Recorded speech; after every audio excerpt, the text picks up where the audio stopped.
லாபம் ஈட்டக்கூடிய ஒரு தொழிலாக மாறி நிற்கிறது. அதை அன்பு சொந்தங்கள் எல்லோரும் அறிவீர்கள். வரும்போது எல்லோரும் அரசியல் புரட்சி என்றும் அரசியல் விடுதலை என்றும் தான் தொடங்குகிறார்கள். ஆனால் தொடர்வதும் முடிப்பதும் எங்கே என்றால் அரசியல் விடுதலை அரசியல் புரட்சி என்பதெல்லாம் போய் அரசியல் வியாபாரமாகி விடுகிறது. இத்தனை கட்சிகள் நம் நாட்டில் இருக்கிறது. எதற்காக இத்தனை கட்சிகள் தோன்றியது, தொடங்கப்பட்டது என்பதை என் அருமை பெற்றோர்களும் என் அன்பு தம்பிதங்கைகளும் சிந்திச்சு பார்க்கணும்.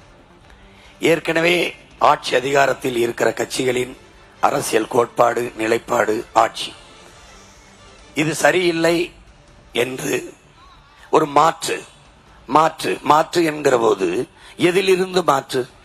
எந்த கட்சி ஆட்சியிலிருந்து மாற்று? அது எப்படிப்பட்ட மாற்று? இதுதான் நமக்கு எழுகிற கேள்வி. மாற்று மாற்று என்று வாழ்ந்து இந்த கட்சி ஒன்னு திமுக, அதிமுக அல்லது காங்கிரஸ், பாரதிய ஜனதா, இந்த கட்சி அந்த கட்சிகளின் கொள்கை கோட்பாடு, அந்த கட்சியின் ஆட்சி இது சரியில்லை, மாற்ற வேண்டும் என்றுதான் இத்தனை கட்சிகள். சாதிக்கு ஒரு கட்சி, மதத்துக்கு ஒரு கட்சி. ஏன் என் சமூகம், என் சாதி சமூகத்துக்கு வேண்டிய உரிமையை தர இந்த கட்சிகள் மறுக்கிறது. என் சமயம், என் மதத்திற்கான உரிமையை இந்த கட்சிகள் ஆட்சி மறுக்கிறது.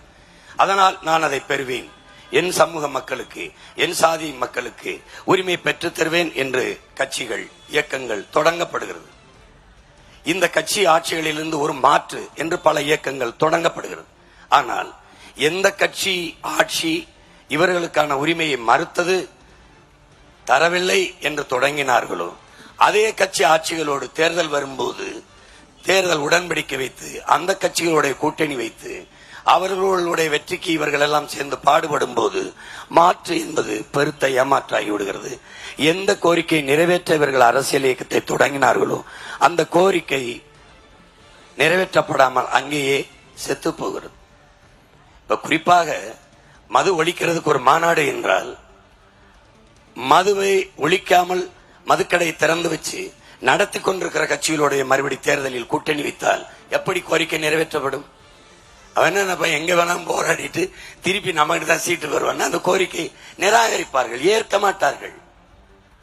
நீங்க அறிவார்ந்த தமிழ் சமூக மக்கள். சென்னை மந்தவெளி பகுதியில் நாம் தமிழர் கட்சி தலைமை ஒருங்கிணைப்பாளர் சீமான் தேர்தல் பரப்புரையில் ஈடுபட்டார். அதிமுக மற்றும் திமுக கட்சிகளுக்கு என்ன வித்தியாசம் என்றும் அரசியல் கட்சிகளின் தேர்தல் கூட்டணி குறித்தும் சீமான் விமர்சனங்களை முன்வைத்திருக்கிறார்.